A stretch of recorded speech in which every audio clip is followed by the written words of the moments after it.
Maayong adlaw sa tanan mga igsuon. Ani usab ako aron sa pagpaambit nga na kanyo may tungod sa mensahe may tungod sa atong Ginoong Kristo sa iya ang mga pagtulunan. Giruhan kini mga igsuon og ang suga nga gitaguan. Apan sa dili pa nako mga igsuon basahon kining maong mensahe, akong ipaabot nga na kanyo mga igsuon nga akong nasinati karon sa kalibutan nga sagad sa relihiyon mga igsuon. Kining title nga ang suga nga gitaguan nahimo gihapon nga ang suga gitaguan. Mga igsuon, nahimo siya nga ang suga nga gitaguan sa paagi nga ang pagtulon ani Ginoong Kristo nahimong nataguan. Alang sa pagpamatuod mga igsuon, aduna ako giandam nga pipila ka mga bersikulo. Akong basahon sa Marcos sa kapitulo 4, bersikulo 21 ngadto sa 25. Giuran kay mga igsuon og ang suga nga gitaguan. Ug mipadayon sa Hesus sa pag-ingon. Dagkutan bagod ang suga aron lamang taguan sa ilalom sa gantangan o sa ilalom sa higanan. Dili ba ibutang man kini sa tungtunganan? Walay tinaguan nga dili mabutyag ug walay gililong nga dili madayag. Kun duna kamoy dalunggan pamati. Og si Jesus miingon usab kanila, matnguni ninyo ang inyong madungog. Ang sukdanan nga inyong gamiton paghukom sa uban, mauusab ang gamiton sa paghukom kaninyo ug labaw pa gani. Ang tao nga may iya ng daan hatagan pagayod. Apan ang walay iya bisan ang jutay nga anaa kaniya kuhaon pa. Mao kana may suon. Sumala sa saysay ni Ginoong Kristo. Namatod pa niya, dagkutan bagod ang suga aron lang taguan sa gantangan o sa ilalom sa higaanan. Mga igsoon kung magdagkot tag suga ato ginang ipahiluna aron makita ang maong kahayag. Muna mga igsuon, si Ginoong Kristo gitawag og ang kahayag sa kalibutan. Kung magkinabuhi ta mga igsuon diha ni Ginoong Kristo, mo na gingon nga makabaton tag kahayag sa kinabuhi. Ang kahayag mga igsuon nagkahulugan ug pagkamatarong. Tumala pa sa saysay ni Ginoong Kristo kung maghisgot ta mahitungod sa kahayag. Matod pa ni Ginoong Kristo diri sa basahon sa Juan kapitulo 12 bersikulo 46. Matod pa niya, mianhi ako ingon nga kahayag sa kalibutan, aron ang tanan nga nagtuo kanako dili magpabilin sa kamit-ngit. Mao kanay giingon ni Ginoong Kristo mga igsuon nga. Siya mianhi siya sa kalibutan, ingon nga kahayag sa kalibutan. Aron kung kita mutuo diha ni Ginoong Kristo, dili ta magapabilin diha sa kamit-ngit. Mao man gani mga igsuon nga kung kita mituo ta diha ni Ginoong Kristo, dili gid ta magakinabuhi diha sa sayop. Magakinabuhi kita subay sa kabubuton sa Ginoo. Kay ang pagkinabuhi subay sa kabubuton sa Ginoo mga igsoon, mao kana siya kahayag.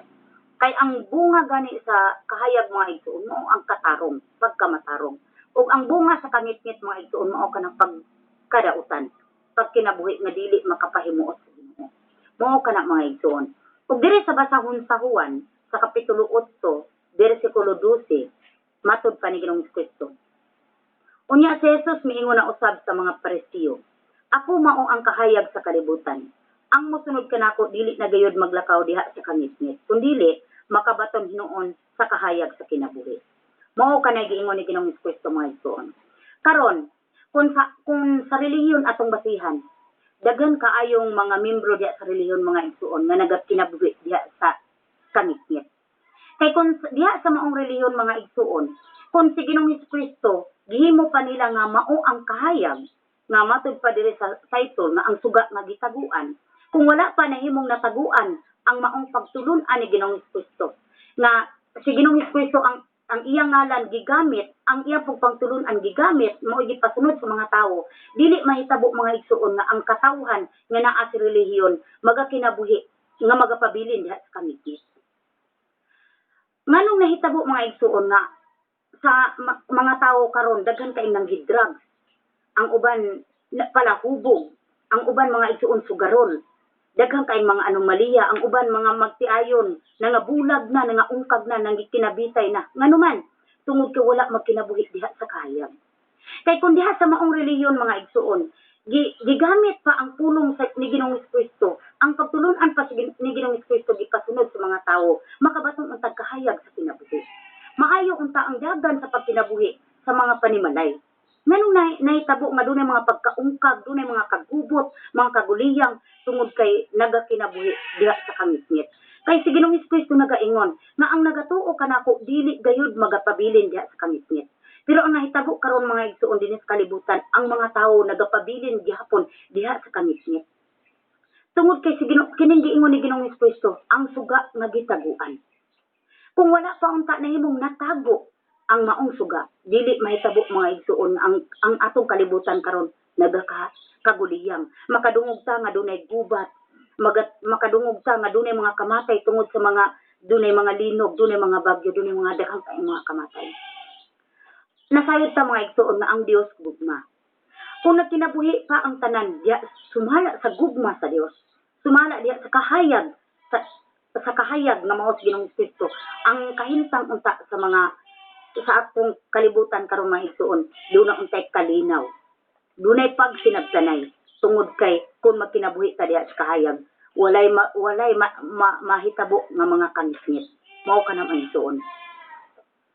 Nasayod ta nga ang kangitngit mao ang buhat sa pagkadautan.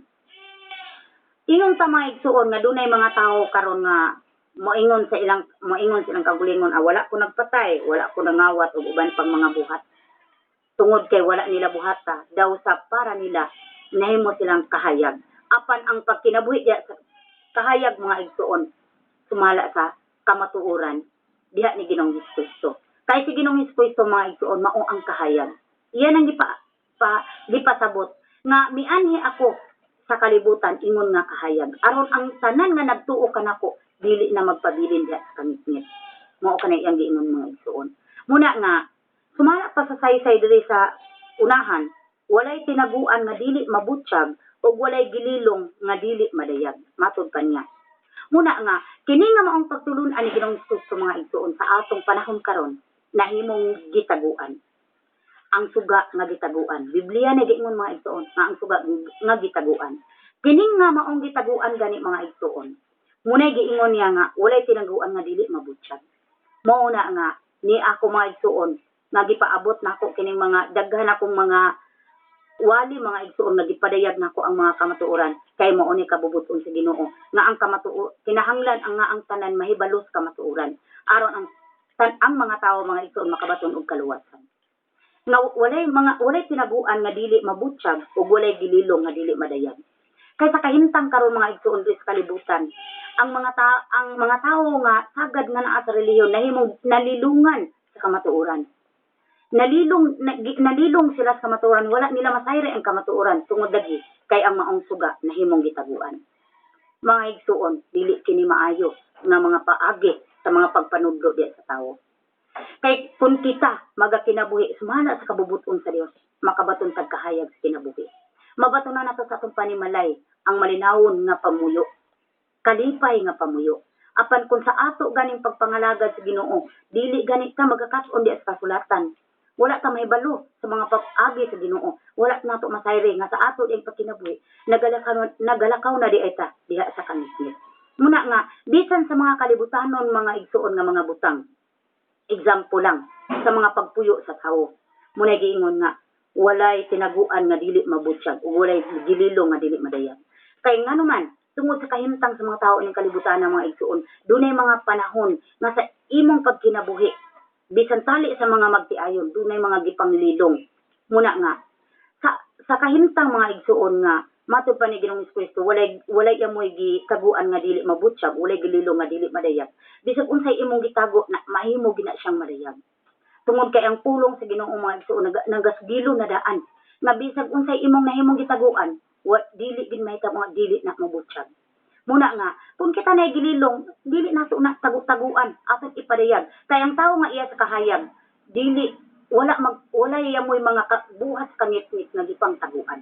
Mao ka na mga igsuon. Muna nga, hadlok kaayo nga sa atong kaugalingon, nagtago tag mga daotang mga sikreto. Kay moabot ang mga adlaw, nga wala iya mo'y tinaguan nga dili mabutsyag. Mao ka na mga igsuon. Nga kung atong sayron ang pulong sa Ginoo, nagapahayag na daan may tungod ana. Ug diri sa unahan, diri sa basahon sa Mateo kapitulo 6 bersikulo 22 sa ingon sa 23, matud pa gitaytulan kini mga igsuon og ang suga sa lawas. Matud pa mga igsuon. Ang mata mao'y suga sa lawas. Kung maayo ang imong mata, malukop sa kahayag ang tibuok mong lawas. Apan kung dautan ang imong mata, malukop sa kangitngit ang imong lawas. Busa kung ang kahayag nga anaa kanimo kangitngit di ay, unsa na lang kaha ang imong kangitngit. Mao ka na mga igsoon. Kining atong mata mga igsoon, muni suga sa atong lawas. Kung dautan ni atong mata, buti pasabot mga igsoon, kung ang imong mga panglantaw, puro ra mga pagpalambo sa mga kalibutanong mga butang, puro ra pangandoy sa kalibutanong mga butang, sao na to pagpalambo sa kinabuhi. Wala na to gamita ang atong mata sa pagtuki sa kasulatan, pagkat-on sa kamatuuran, kay magtingu kung ang pagtinguha may tungod sa kamatuuran nga atong masayran unsa ang kabubuton sa Ginoo, dili na to may bawa na unsay mga kamatuuran. Muna nga kung ang imong mata maayo gani ang imong mata, imo nang gamiton sa pagkat-on sa kasulatan. Kay imong lantawon kay ang imong panglantaw naguna-una ka nga sa umaabot duna kay kaluwasan. Apan kung ang imong mga panglantaw puro ra mga pangtinguha sa mga kalibutanon, mo na giingon nga dili maayo ang imong mata. Nahimong dautan ang imong mata kay wala kay panglantaw sa mga butang nga espirituhanon. Muna nga kung maayo ang atong mata, atong mga panglantaw gani mga igsuon, maglantaw ta may tungod sa atong kaluwasan. Kung kita tagsa-tagsa nato naglantaw sa atong kaluwasan, wala tay laing una-unaon kung dili so, atong tukion sa kasulatan kung ang atong pagkinabuhi ba dinhi sa kalibutan natunong ba ta? Nagakinabuhi ba ta uyon sa kabubuton sa Ginoo? Ma-question sa atong mga panguna-una, unsa kani akong pag-alagad? Iya ba ka sa Ginoo? Nakasunod ba ka ako sa kabubuton sa Ginoo? Muna nga, ug tungod kay maayo ang imong mata, imo nang tan-awon sa kasulatan, kung unsa ang nasulat sa kasulatan, aron masayod ka, unsa imong buhaton, aron makaambit ka sa gingharian sa langit. Muna mga igsuon nga, ang giingon dire, kung maayo ang imong mata, maputos sa kahayag ang tibuok mong lawas. Nganuman, tungod kay naibalo ka unsay mga pamadlong, unsay mga pagsaway, ug unsay mga pagtudlo nga gisugilon diha sa kasulatan, imo ka nang makinabuhi. Muna nga ang imong pagkinabuhi sa kalibutan, gitawag ka nga nagakinabuhi diha sa kahayag. Tungod kay ang imong mga binuhatan mga matarong man. Apan kung dautan ang imong mata, wala ka mahibalo unsay kabubuton sa Ginoo. Ang imong pagkinabuhi sa kalibutan mga igsoon, pagpalambo ra sa imong mga negosyo, pagpalambo sa imong kaugmaon sa panadina, wala na ka mahibalo nga sa imong pagkinabuhi nahisupat na diay ka sa kabubuton sa Ginoo. Mao ka na mga igsoon. Muna nga, busa kon ang kahayag nga anaa kanimo kangitngit di ay, unsa na lang kaha ang imong kangitngit. Ano man? Kay lagi, ang sumala pa sa akong giingon mga igsoon, dunay tawo nga maghuna-una sa iyang kaugalingon nga, tungod kay wala siya makapatay, wala siya mangawat, wala siya magbuhat sa uban pang mga buhat, apan wala niya masayre, nga ang iyang pagkinabuhi di ay, personally ang luhod-luhod sa mga Dios-Dios. Ngamoy usa ka butang nga makapahilayo ngadto sa Dios. Muna nga sa imong pagkinabuhi nga nagtuo ka nga iya di kas kahayag unya kangit-ngit di ay unsa na lang kaha di ang pagkadautan nga sumala pa sa imong panguna-una nga pagkadautan kun sa imong pagkinabuhi dili na ni matarong dili na ni uyon sa bubuton sa Ginoo unsa pa kay pagkadautan nga anaa kanimo nga sa imong panguna-una mao kana mga igsoon. Muna nga ang atong mata atong gamiton sapagkat undi sa kamatuoran. Ug diri sa basahon sa Efeso mga igsoon ay sumala pa sa sugilo ni Ginoong Kristo diri sa ang suga nga gitaguan diri sa Marcos 4:24 matod pa og si Jesus mingon na usab kanila matnguni ninyo ang inyong madungog. Mao na mga igsoon kinahanglan matnguna nato ang atong madungog kay sumala pa sa basahon sa Efeso kapitulo 5 bersikulo 1 ngadto sa 12 diuluhan kini mga igsoon ang pagkinabuhi diha sa kahayag. Matod pa, pamatian ninyo mga igsuon aron sa giingon ni Ginoong Kristo nga matnguni ninyo ang inyong madungog. Pamati kamo.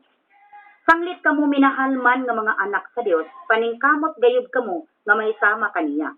Magkinabuhi kamo diha sa gugma sama nga gihigugma kita ni Kristo ug gitugyan ang iyang kinabuhi alang kanato sama sa mahumot nga halad sinunog nga makapahimuot sa Dios.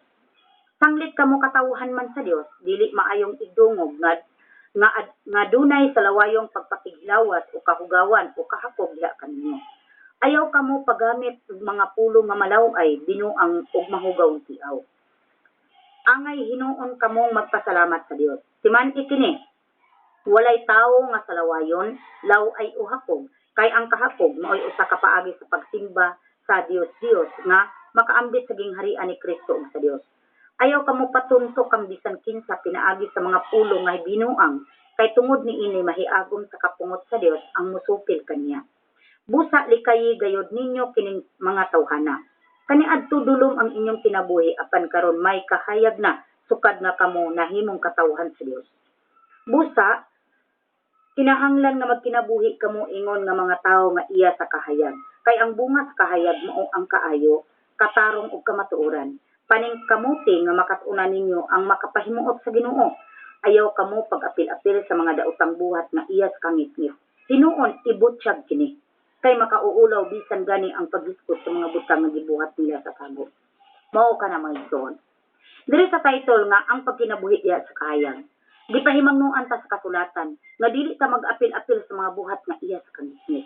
Mo giingon sa diri sa kasulatan mga igsuon nga kanana ang dili maayong igdungog nga kung ikaw katawhan sa Dios, dili maayong igdungog nga adunay sa lawayong pagpakighilawas, kahugawan o kahapog diya kaninyo. Ayaw kamo paggamit og mga pulong nga malaw-ay. Nga gipahayag pag-ayo diri mga igsuon nga mao kani mga buhat nga iya sa kangit-ngit. Og dili lang kay kana mga igsuon, kay kining Biblia mga igsuon daghan man kaayong gipanaghisgutan. Og ako po ningisgutan ninyo ang tanang mga buhat nga iya sa kangit-ngit pero pinakaintaasa. Muna nga ako mga igsuon naghangyo kanyo nga pagtukik mas kasulatan. Gamita ang inyong mata aron mahimong maayo ang inyong mata.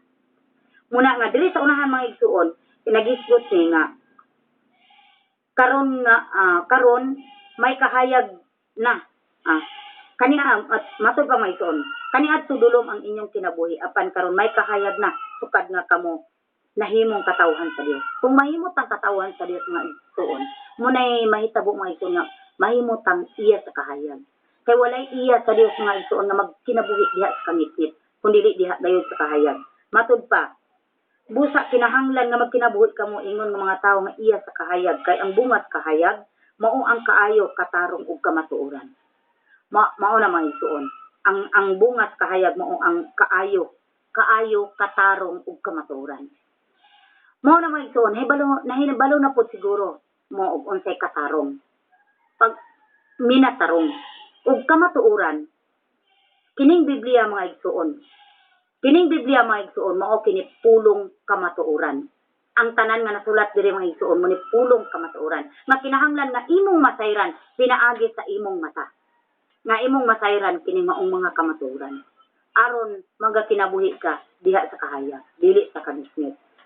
Matod pa ayaw kamo pag-apil-apil sa mga daotang buhat nga iya sa kangit-ngit hinuon ibutyag kini. Mao na mga igsuon kung mahibalo ka unsay mga buhat nga gibuhat nila nga mga buhat sa kangit-ngit hala ibutyag kini aron ang mga tawo nga magbuhat og mga buhat nga dili matarong maulawan sila sa ilang pagbuhat sa dili matarong nga mga buhat.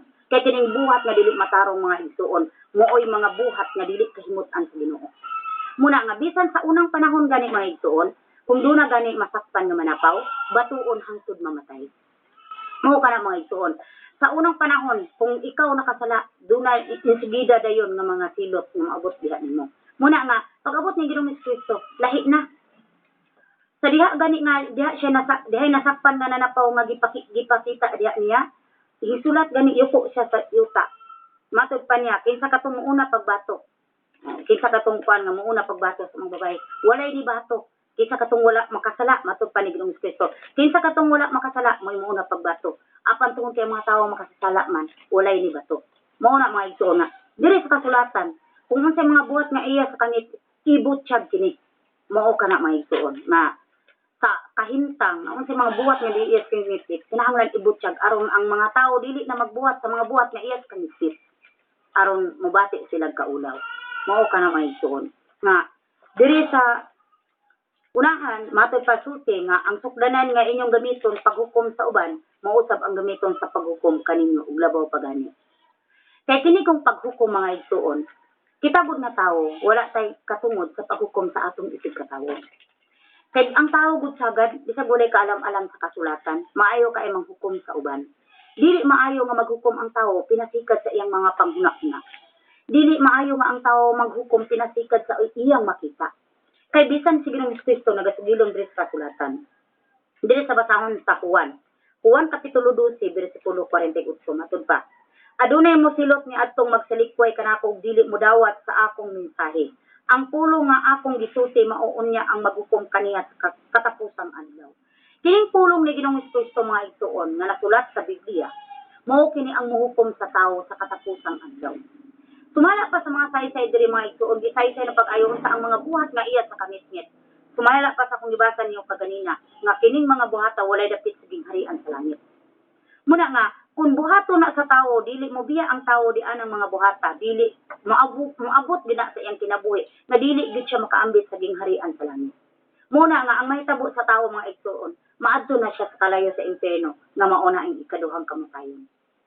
Kining tanan mga igsuon nga akong gibuhat usa lamang kapag pahinumdom nga na kaninyo may tungod sa mensahe sa Ginoo. Nga kung sa inyong pagkinabuhi karon nga naamo nga kinabuhi nagapailawom sa relihiyon nga nagtago sa maong suga. Mga igsuon, pagtukoy mo sa kasulatan aron dili mo mahimong malilungan sa kamatuoran. Kay dili ta makabaton og kaluwasan mga igsuon kung dili nato masayran ang mga kamatuoran, kung dili ta magakakinabuhi sumala sa kabubuton sa Dios. Mao na mga igsuon. Dahan salamat.